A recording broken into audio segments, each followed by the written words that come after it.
2 లక్షల ధర ఉండే బైక్ను లక్షకే తీసుకెళ్లండి.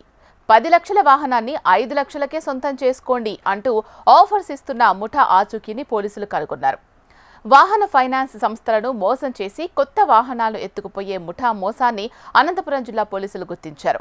ఎస్పీకి వచ్చిన ఫిర్యాదుతో ఆరా తీస్తే ఈ వ్యవహారం బయటపడింది.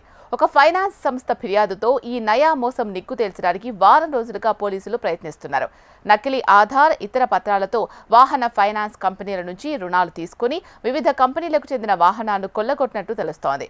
ఒకరి ఫోటో, మరొకరి ఆధార్ నెంబర్, ఇంకొకరి చిరునామా సేకరించి నకిలీ ఆధార్ కార్డు సృష్టించి వాహనాలు కొంటున్నారు.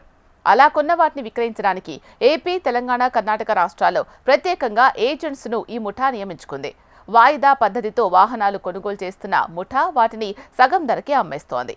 వివిధ కంపెనీలకు చెందిన ద్విచక్ర వాహనాలతో పాటు సరుకు రవాణా ఆటోలను పక్క జిల్లాలకు తరలించి అందిన కాడికి సొమ్ము చేసుకుంటున్నారు. తాడిపత్రిలో ఒక్క ఏజెంటే సుమారు 400 వాహనాలు విక్రయించినట్లు సమాచారం అందుకొని అతన్ని విచారించగా ఒక్క రోజులోనే 72 కొత్త వాహనాలు పోలీసులు స్వాధీనం చేసుకున్నారు.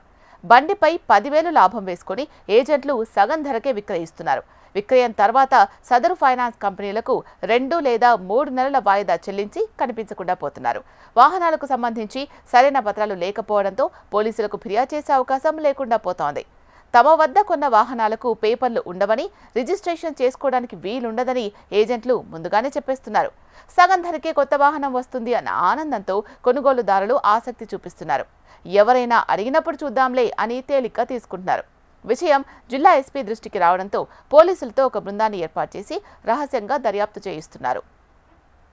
అంతర్రాష్ట్ర స్థాయిలో ఈ రాకెట్ ద్వారా కోట్ల రూపాయలు చేతులు మారినట్లు సమాచారం అందుతోంది.